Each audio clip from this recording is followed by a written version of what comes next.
Hello, my dear viewers. I once again warmly welcome you to my channel. గత 2 వీడియోల్లో నుంచి మనం prepositions వాటిలో రకాలు సింపుల్ మరియు phrase, simple prepositions, phrase prepositions తీసుకున్నాం. ఆ సింపుల్ ప్రిపోజిషన్స్ ఎలాగుంటాయో వాటి ఉదాహరణలు ఒక్కొక్క దానికి ఒక ఉదాహరణ. అందులో భాగంగా టైం ప్రిపోజిషన్, కాలాన్ని తెలియజేసేటటువంటి ప్రిపోజిషన్స్ అని on, in, at, for, since, from ఇలాంటివి మనం చూసాం. అలాంటివి మరికొద్ది ఈరోజు చూద్దాము. నేను వీడియోకి వెళ్ళే ముందు ఇక్కడ నేను ఒక ప్రశ్న ఇస్తాను. A father has distributed his property between his sons. How many sons he has. ఒక తండ్రి తన కుమారుల మధ్యన తన ఆస్తిని పంచాడు. ఎంతమంది కుమారులు అతనికి ఉన్నారు? ఇలా చూస్తే మనకు తెలియదండి. కానీ ఇక్కడ ఉపయోగించబడినటువంటి ప్రిపోజిషనే దీనికి ఆన్సర్ వస్తుంది. ఇక్కడ మనం బిట్వీన్ అనేటటువంటి ప్రిపోజిషన్ ఉపయోగించడం జరిగింది. బిట్వీన్ అంటే రెండింటి మధ్య అని అర్థం. సో ఒక తండ్రి తన ఆస్తిని తన కుమారుల మధ్యన పెంచాడు అని ఇక్కడ బిట్వీన్ ఎప్పుడైతే పెట్టామో తనకి ఎంతమంది కుమారులు ఉన్నట్టు? బిట్వీన్ అనేది రెండింటి మధ్యన, 2 దేశాలు, 2 నదులు, లేకపోతే 2 ప్రదేశాలు, 2 వ్యక్తులు, 2 స్థలాలు ఇవ్వగలమాట.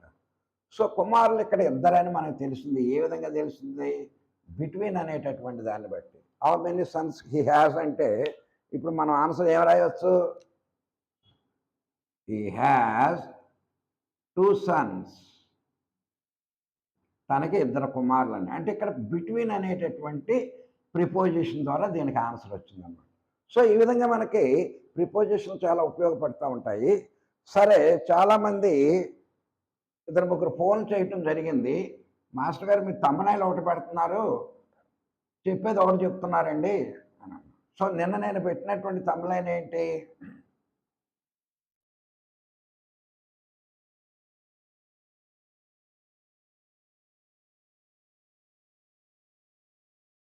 On, upon. ఈరోజు పెట్టింది ఏంటి? Beside, besides. బిసైడ్ అంటే బై ద సైడ్ ఆఫ్, ప్రక్కన. బిసైడ్స్ అంటే ఇన్ ఎడిషన్ టు, అంటే దాంతో పాటు అని,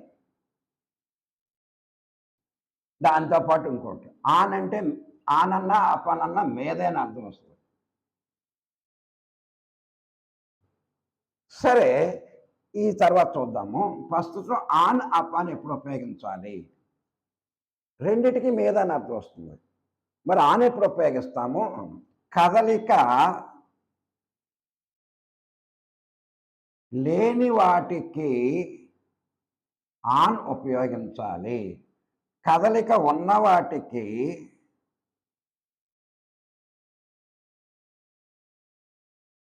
అపాన్ని ఉపయోగించాలి. అర్థమైందండి? కదలిక లేని వాటికి. ఉదాహరణకు మనం చూడండి, the book is on the table. ఇక్కడ మనకు 2 నౌన్లు ఉన్నాయి, బుక్ అనేటటువంటిది, టేబుల్ అనేటటువంటిది. ఇక్కడ బుక్కి కదలిక లేదు, టేబుల్కి కదలిక లేదు. 2 ఉన్న 2 నౌన్లకి. ఇక్కడ ఆన్ అనేది రెండింటి మధ్యన సంబంధాన్ని తెలియజేస్తూనే వీటి స్థితిని కూడా తెలియజేస్తుంది. దీనికి లేదు, దీనికి లేదు, కనుక ఆన్ ఉపయోగించు.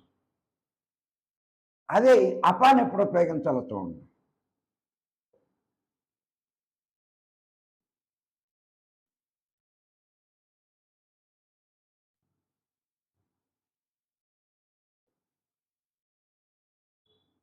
The boy is running upon the wall. ఇక్కడ బాయ్ అనేటటువంటి దానికి, వాల్ అనేటటువంటి నౌన్కి ఈ అపాన్ అనేటటువంటిది మీద అని అర్థం వస్తుంది. దీనికి కూడా ఇది సంబంధాన్ని తెలియజేస్తుంది. కానీ ఇక్కడ బాయ్ ఏం చేస్తున్నాడు? రన్నింగ్, పరిగెడుతున్నాడు. ఇక్కడ బాయ్కి కదలిక ఉంది, వాల్కి లేకపోవచ్చు. ఇచ్చిన వాటిల్లో ఒకదానికైనా కదలిక ఉంటే అప్పుడు అపాన్ ఉపయోగించాలి, కదలిక లేకపోతే ఆన్ ఉపయోగించాలి. The boy is running on the train. అటు పైకి ఎక్కాడు, దాని మీద పరిగెడుతున్నాడు. ఆగిపోయే ఉంది కానీ అటు పరిగెడుతున్నాడు. The tiger jumped. Upon the చూడండి, the tiger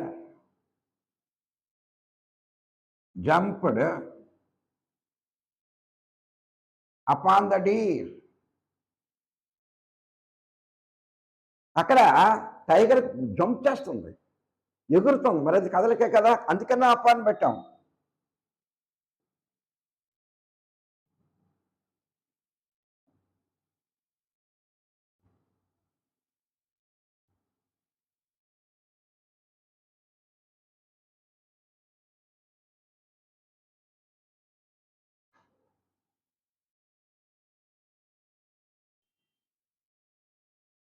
the boy sat on her mother's leg. అక్కడ అమ్మ కూర్చునే ఉంది, పిల్లవాడు కూడా కూర్చున్నాడు. ఎక్కడ?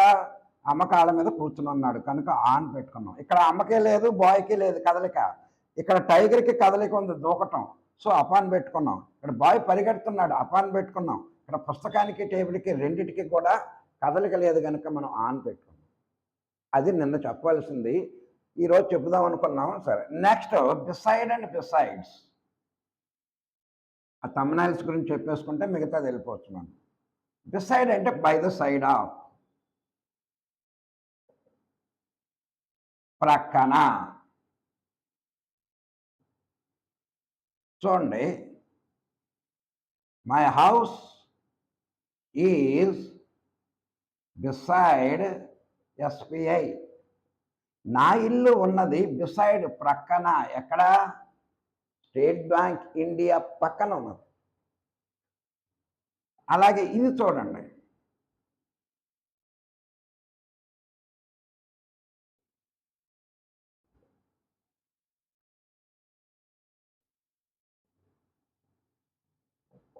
he ate biryani besides fruits. అతడు బిర్యానీ మాత్రమే కాకుండా అదనంగా ఫ్రూట్స్ కూడా తిన్నాడు అని, ఇన్ ఎడిషన్ టు అంటే బిర్యానీతో పాటు అని అర్థం. నాట్ ఓన్లీ బట్ ఆల్సో ఈ eat biryani, not only biryani but also fruits అని పెడతాం కదా. ఈ విధంగా మనం బిసైడ్స్ ఓన్లీ ఎస్ మాత్రమే మారింది, ఇక్కడ ఎస్ లేదు, ఇక్కడ ఎస్ చేరింది. ఇదేమో ప్రక్కన అని వస్తుంది, ఇదేమో I bought a car besides a bike. కారే కాకుండా బైక్ కూడా కొన్నాను, ఈ విధంగా అనమాట. సో ఇప్పటికి 4 అయిపోయినాయి. మనం ఎప్పటికైనా చెప్పక తప్పదు కనుక కంప్లీట్ చేసాము. ఇప్పుడు ఇన్ అండ్ ఎట్.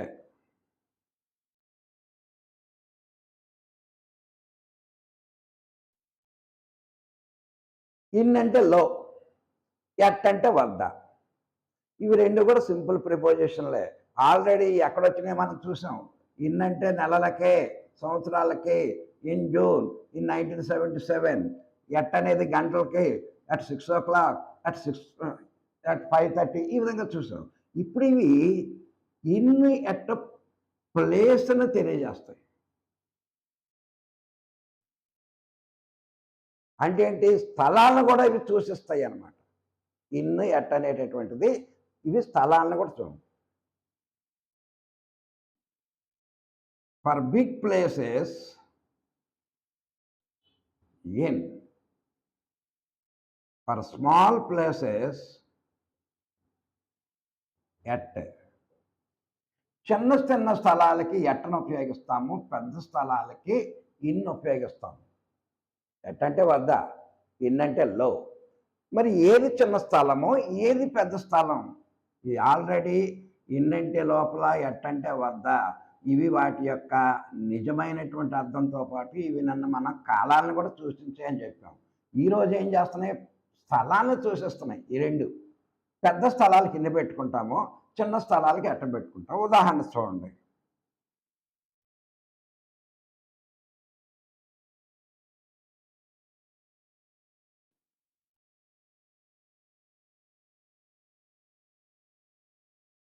నేను ఇక్కడ ఒక డాష్తో కూడినటువంటి 2 డాష్లు ఉన్నటువంటి ఒక సెంటెన్స్ తీసుకున్నాను. Taj Mahal is dash Agra dash India. ఈ ఆగ్రా అనేది మనకు తెలుసు, ఇండియా అనేది కూడా తెలుసు. సో ఈ రెండిట్లో తాజ్ మహల్ ఆగ్రాలో ఉందా, ఇండియాలో ఉందా? ఈ రెండిట్లో ఏది పెద్ద స్థలము? ఇండియా పెద్ద స్థలం. సో ఎన్ని పెట్టండి ఇక్కడ. ఈ రెండిట్లో చిన్న స్థలం ఏది?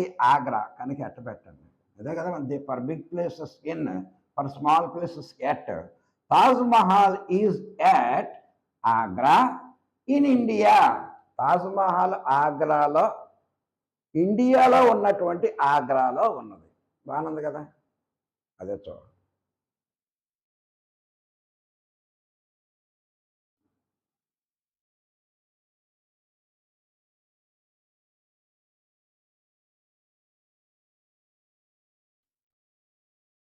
He works dash Las Vegas dash America.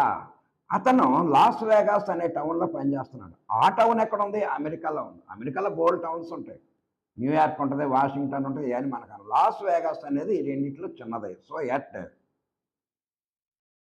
America కనుక in. So he works at Las Vegas in America. మనకి ఎగ్జామ్స్లో కూడా ఇలాగే ఇస్తాడు. అంటే మరీ డిగ్రీ ఎంఏ పిఏ వాళ్ళకి కాదు, కానీ 10th ఇంటర్ వాళ్ళకి ఇది ఇస్తూ ఉంటాడు. బ్రాకెట్లో ఎన్నో ఎట్టబెట్టి ఏది ప్రాపర్గా ఉంటుంది. మాస్టర్ గారు బాగా చెప్పారండి. ఈ రెండు ఉన్నాయి కాబట్టి చాలా ఈజీగానే తెలిసిపోతుంది మనకి. మరి ఇందులో లాస్ వేగాస్ పెద్దదా, అమెరికా పెద్దదా అని కానీ నేను అడిగితే నేనేం చెప్పలేను. అది తెలుసుకోవాలి. It is a general knowledge. Las Vegas మీరు చాలామంది అమ్మో లాస్ వేగాస్ పెద్దదేమో అమెరికాలో, ఈ లాస్ వేగాస్లో ఉందనుకుంటే పప్పులో కాలేసినట్టే. మరి ఎప్పుడు ఇలాగే ఇస్తాడు ఏంటండి? సింగిల్గా ఇచ్చాడు అనుకోండి, మరి అప్పుడు ఎలాగండి?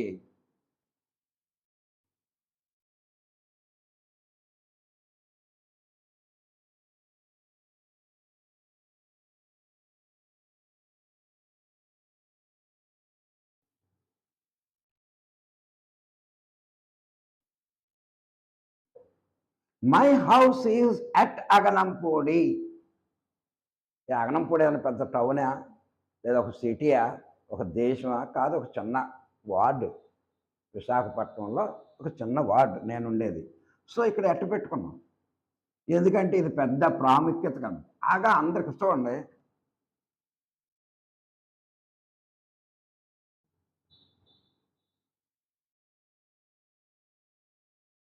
Thames is dash London in London పెడదాం. ఎందుకంటే థేమ్స్ అనేది లండన్లో ప్రసిద్ధికి ఎక్కినటువంటి నది. ఇంగ్లాండ్లో పెద్ద నది ఏంటంటే థేమ్స్. అది లండన్ మధ్యలో, ఊరు మధ్యలోంచి వెళ్తూ ఉంటుంది. సో ఇక్కడ లండన్ పెద్దదే, థేమ్స్ పెద్దదే కనుక మనం అలా మన యొక్క జనరల్ నాలెడ్జ్ని బట్టి ఇక్కడ ఇల్లు పెట్టుకున్నాం.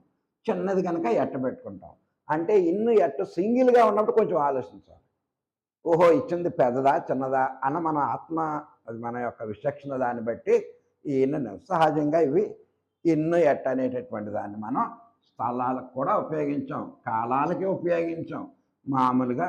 సరే చూడండి.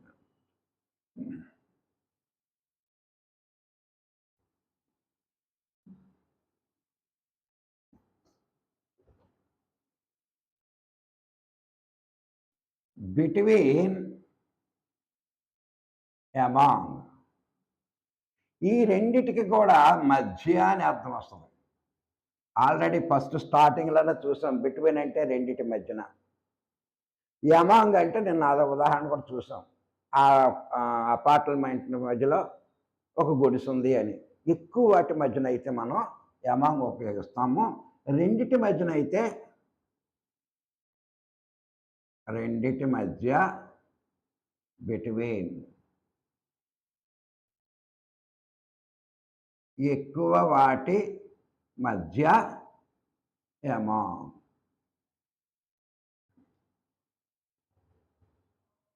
ఇది నేను ఆల్రెడీ ఉదాహరణ చెప్పాను.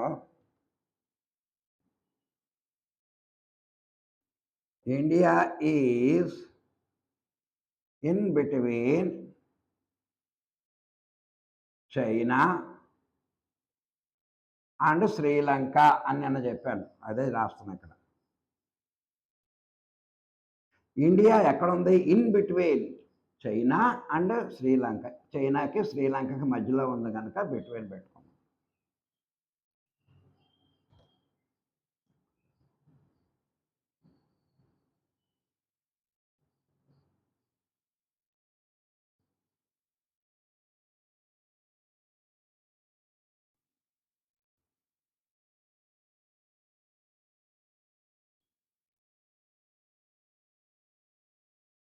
చూడండి, there is no cooperation among many countries.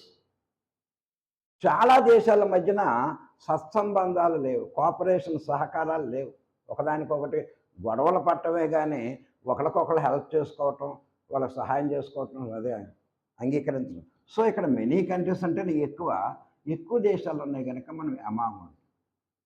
There is a call among the boys. అక్కడ దెబ్బలాట జరుగుతుంది. అమాంగ్ ద బాయ్స్ అంటే ఇద్దరు ఉన్నట్ట, లేదు ఎక్కువ మంది బాల్ కొట్టుకొస్తున్నారు వాళ్ళు. There is a fighting between Kumar and Ravi. ఓహో, రవికి కుమార్కి, అప్పుడు బిట్వీన్ ఉపయోగించు. యమాంగ్ అంటే ఎక్కువ. సో బిట్వీన్ అన్న మధ్య, యమాంగ్ అన్న మధ్య, రెండిటి మధ్యన రెండు స్థలాలు, రెండు దేశాలు, ఇద్దరు వ్యక్తులు, ఈ విధంగా ఎక్కువ అయితే మాత్రం మనం యమాంగ్ ఉపయోగిస్తాం. సో బిట్వీన్, యమాంగ్ అయిపోయి. ఇప్పుడు నెక్స్ట్ ఇంకొకటి,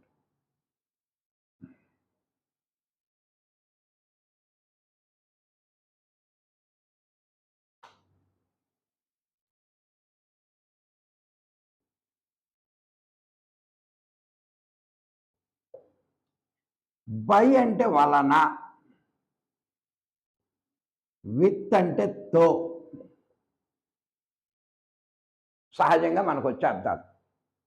ఈ బై అనేది చాలా, ఇప్పుడు యాక్టివ్ ప్యాసివ్ ప్రతి దాంట్లో కూడా బై ఉంది.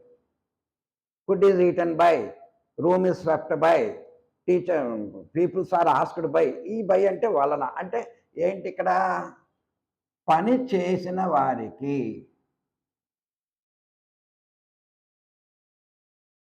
బైని ఉపయోగిస్తాము. సాధనాలకి, ఆ పని చేయటానికి ఉపయోగించినటువంటి విత్తుని ఉపయోగిస్తాము. ఎవరైతే పని చేస్తున్నారో ఆ పని చేసేటటువంటి వాళ్ళకి బైని ఉపయోగిస్తాం. కానీ ఎప్పుడు కూడా ప్యాసివ్లోనే ఉపయోగించాలి. ఐ స్వీప్ ద రోడ్, లేదా ఐ స్వీప్ ద రూమ్, నేను రూమ్ తుడుస్తున్నాను, అక్కడ బై రాదు. Room is swept by May, room నా చేత తొడవబడింది, అప్పుడు బై వచ్చింది. సో బై అనేది ప్యాసివ్ వాయిస్లకే మనం ఎక్కువగా ఉపయోగించబడతాం. ఈ విత్ అనేటటువంటిది సాధనానికి ఉపయోగిస్తాం. చూడండి, ఉదాహరణకి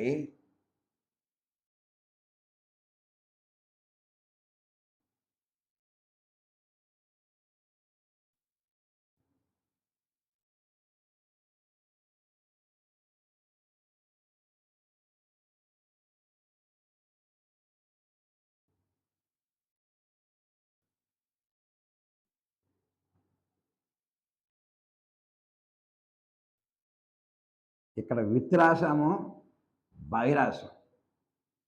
ఇక్కడ ఈ వాక్యం ఏంటి, ఏ టైగర్, ఒక పులి, ఈజ్ కిల్డ్, చంపబడినది, బై ఏ హంటర్, వేటగాడు. హంటర్ అంటే ఏంటి, వేటగాడు. చంపినోడెవడు, వేటగాడు. సో బై పెట్టాం. దేంతో చంపాడు ఆ వేటగాడు, కత్తితోట, బాణంతోట, గన్నతోట. ఇక్కడ గన్న అని వచ్చింది సాధనం. సో విత్ పెట్టాం. పని చేసినటువంటి వాడికి మనం బై ఉపయోగించాము, ఆ పని చేయటానికి వాడు ఉపయోగించినటువంటి సాధనానికి మనం విత్ ఉపయోగించాం. ఓకేనా? ఇంకో ఉదాహరణ చూద్దాం.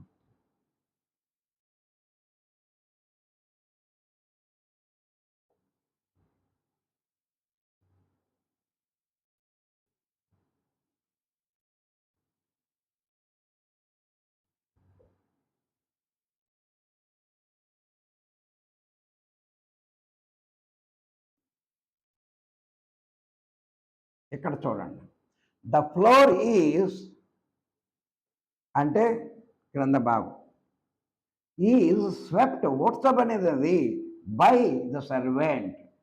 ఊడ్చింది ఎవరు, సర్వెంట్. సో బై ఉపయోగం. దేంతో ఊడ్చింది ఆ అమ్మాయి, విత్ బ్రూమ్, చీపురు కట్టతో ఊడ్చింది. ఆ రూమ్ తొడటానికి ఉపయోగించినటువంటి సాధనం రూమ్ కనుక విత్ పెట్టాము. ఎవరైతే ఆ పని చేశారో ఆ పని చేసినటువంటి వాళ్ళకి మనం బై ఉపయోగించాం. మరి రెండు వస్తే ఎలాగైనా ఉంటుందండి, మరి ఒకటే వస్తే ఎలాగా, అది చూద్దాం మనం.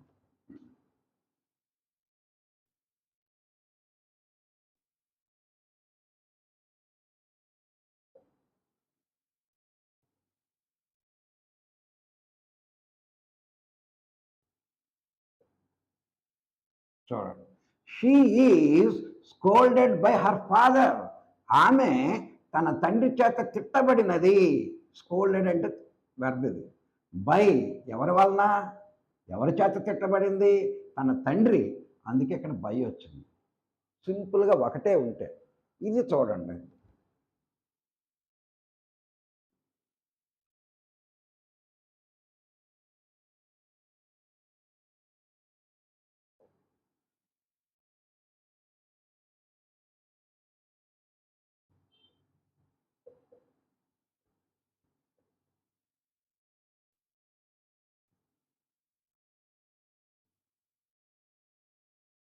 He ate the food with spoke or spoon.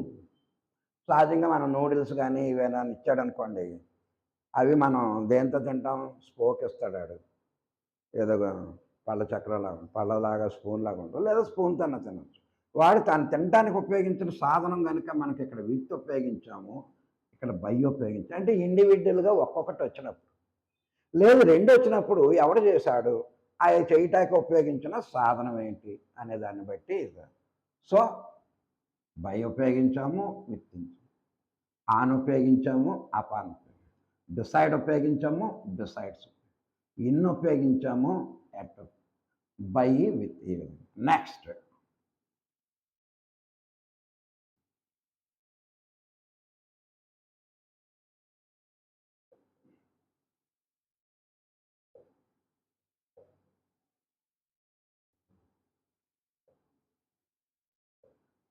In and with in. In అంటే లో. చూడండి ఎన్నిటికి వచ్చేస్తుందో ఇది ఇన్. టయానికి వచ్చింది, దాని అర్థం మామూలుగా ఉంది. మళ్ళీ పెద్ద పట్టణాలకి ఇన్ ఉపయోగించాము. ఇక్కడ సమయానికి ఇన్ అంటే లో, విత్ ఇన్ అంటే లోపల. అంటే గది లోపల అని కాదు, నిర్దిష్ట సమయం. ఇన్ అంటే నిర్దిష్ట ఖచ్చితమైన సమయం అన్నమాట.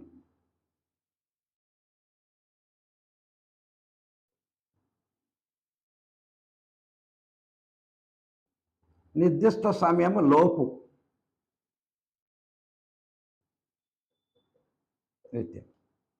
ఉదాహరణకి మా సిస్టర్ మ్యారేజ్ చేయాలనుకుంటున్నాం. సరే ఇప్పుడే మా సంబంధం సెట్ అయింది, ఒక 3-4 నెలల్లో అందరికీ జనాల్లో మా ఇంట్లో అందరూ అనుకున్నట్టు ఏంటంటే, మనకి గెలక టైం కావాలి కదా, కరెక్ట్ డిసెంబర్ అయితే వర్షాలు రావు, చల్లగా ఉంటుంది, వాతావరణం కూడా బాగుంటుంది అని ఇన్ డిసెంబర్ అని పెట్టుకున్నాం. అంటే ఏంటి? కరెక్ట్గా డిసెంబర్ నెలలో జరుగుద్ది.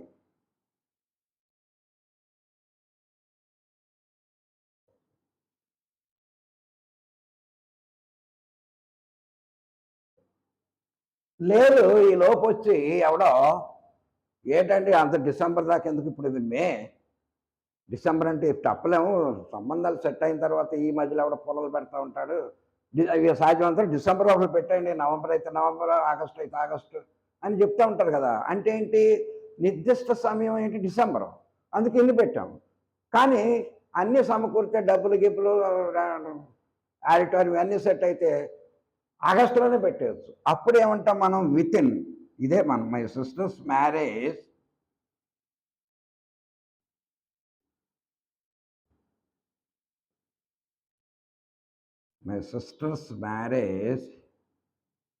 ఈజ్, మా యొక్క సిస్టర్ పెళ్ళి డిసెంబర్లో ఉంది అంటే ఖచ్చితంగా డిసెంబరు.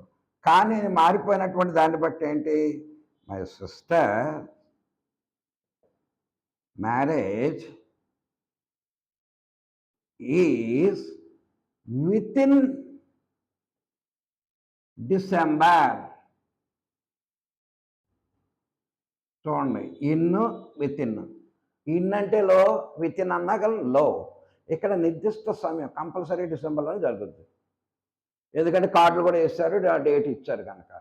కానీ ఈ మధ్యలో ఎవడో మంచివాడు మనకి, మన విష్ కోరినటువంటి వాడు, ఎందుకంటే ఎలాంటి లేట్ అవ్వకూడదండి, అన్నీ ఉన్నాయి కదా, కట్నం డబ్బులు ఉన్నాయి, రూమ్లు అవి దొరుకుతున్నాయి చక్కగా ఈ టైంలో, ఈ జూలై ఆగస్టు దాటిపోతే వర్షాలు కూడా పడవు, దయచేసి సెప్టెంబర్లోనే ఆగస్టులో పెట్టండి అన్న. అప్పుడేంటి? డిసెంబర్ విత్ ఇన్ వచ్చేసింది మనకి. సో ఈ విధంగా in with in. My friend come in December, 2025 మా ఫ్రెండ్ అమెరికా నుంచి 2025లో వస్తాడు ఈయన. ఆడు 2025 అన్నాడు, మూడిస్తాడు, ఆడు ఎప్పుడు చిరాకు అప్పుడు రేపే బయలుదేరవచ్చు. అప్పుడు వితిన్ 2025 ఈ విధంగా మనం సో ఇన్ విత్ ఇన్ అని.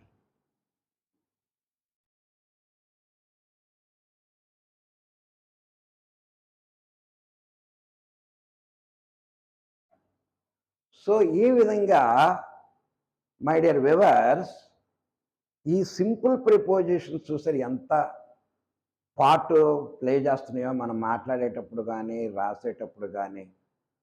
చాలా ఇంపార్టెంట్ ఇవి. నేను ఆల్రెడీ చెప్పాను, ఒక వ్యక్తి చక్కటి ఇంగ్లీష్ మాట్లాడగలుగుతున్నాడంటే అతడు తను ఉపయోగించేటటువంటి ప్రిపోజిషన్ బట్టే.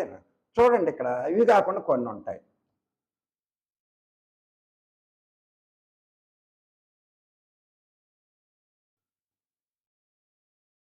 ఇదేమైనా సంబంధం ఉందా? He came on foot. Foot అంటే పాదం, కేమ్ అంటే వచ్చాడు, హీ అంటే అతడు, అతడు పాదాల మీద వచ్చాడంటే ఏంటంటే అర్థం. సో మనిషి ఎప్పుడైనా నడిచి వచ్చినప్పుడు ఎప్పుడు కూడా ఆన్ పెట్టుకోవాలి. బాగా గుర్తుంచుకోండి, దీనికి రూల్స్ రెగ్యులేషన్స్. సింపుల్గా నడిచి వచ్చినప్పుడు ఆన్ ఫుట్.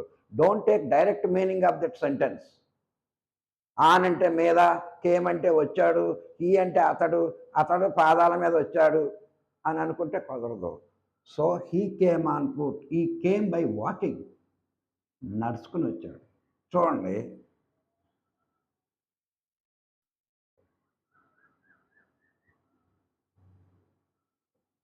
ఇది ఆనే.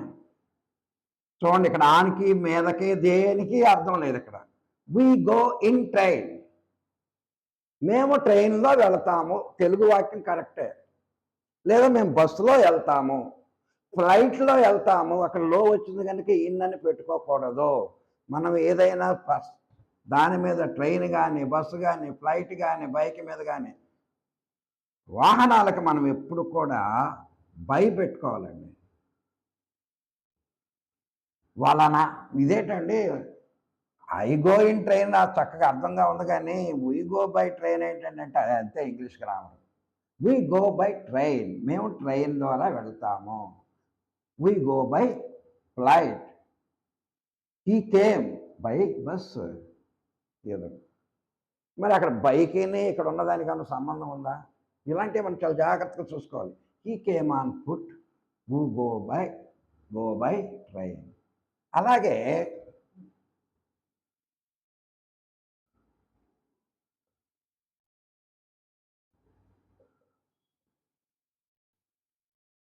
హీ ఎంటర్డ్ ఇంటూ రూమ్, అతడు రూములోకి ప్రవేశించాడు.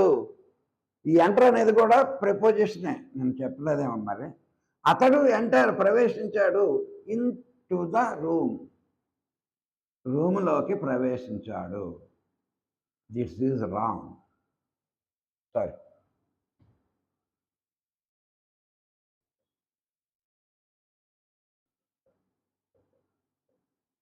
ఇక్కడ ఇంటూ తీసి పడేయాలి. He entered the room. ఎందుకని ఎంటర్ అంటేనే లోనకి ప్రవేశించడం, మరి అలాంటప్పుడు ఇంటూ ఎందుకు ఇక? So he entered the room. అర్థమైందండి? హీ గేవ్ బ్యాక్,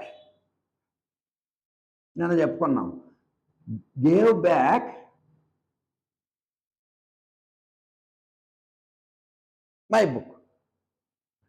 కరెక్ట్గానే ఉంది, అతను నా బుక్ తిరిగి ఇచ్చాడు. దీన్నే మనం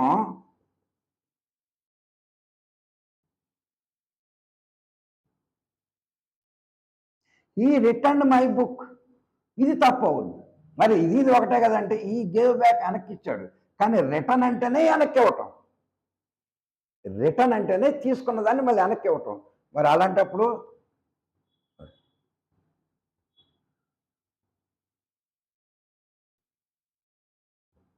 సో రిటర్న్ ఎప్పుడైతే వచ్చిందో అప్పుడు బ్యాక్ ఉపయోగించకూడదు, లేదా రిటర్న్ తీసేసి దీన్నన్నా ఉపయోగించవచ్చు.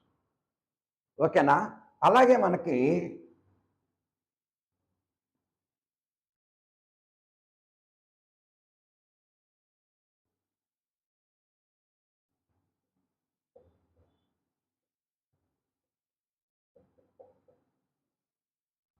We discuss about politics. మేము రాజకీయాల గురించి డిస్కస్ చేస్తున్నాము. ఎప్పుడైతే డిస్కస్ వచ్చిందో అబౌట్ అనేది ఉపయోగించకూడదు. డిస్కస్ అంటేనే దేని గురించో చర్చించడం. మళ్ళీ అబౌట్ అని ఎందుకు? So we discuss politics. మరి డిస్కస్ అబౌట్ రావాలని కోరికగా ఉందనుకోండి, ఐ టాక్ అబౌట్ మూవీస్. నేను సినిమాల గురించి మాట్లాడుతున్నాను. సో ఈ విధంగా మనకి కరెక్షన్ ఆఫ్ సెంటెన్సెస్లో కూడా ఈ ప్రిపోజిషన్లు ఏది ఉపయోగించాలి, ఏది ఉపయోగించకూడదని ఉంటుంది. సరే, అవి ఇప్పటికీ సింపుల్ ప్రెజెంట్ టెన్స్ తోటి ఏది ఎప్పుడు ఉపయోగించాలి, ఎలా ఎలా ఉపయోగపడుద్ది అనేది తెలిసిపోయింది. మనం రేపు ఫ్రేజ్ ప్రిపోజిషన్ చూద్దాం, లేదా ఈ ప్రిపోజిషన్ తోట కరెక్షన్ ఆఫ్ సెంటెన్సెస్ ఎప్పుడు ఉపయోగించకూడదు, ఎప్పుడు ఉపయోగించకూడదు అనేవి కొన్ని ఉదాహరణలు ఏదో చూద్దాం రేపు. That is it for today my dear viewers.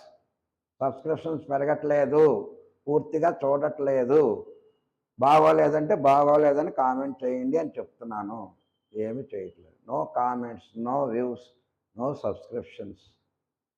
Subject మరి ముఖ్యం కాదా అంటే అందరికీ ముఖ్యమైనది. Okay, that is it for today my dear viewers. Please subscribe, share to your friends and like my channel. Thank you.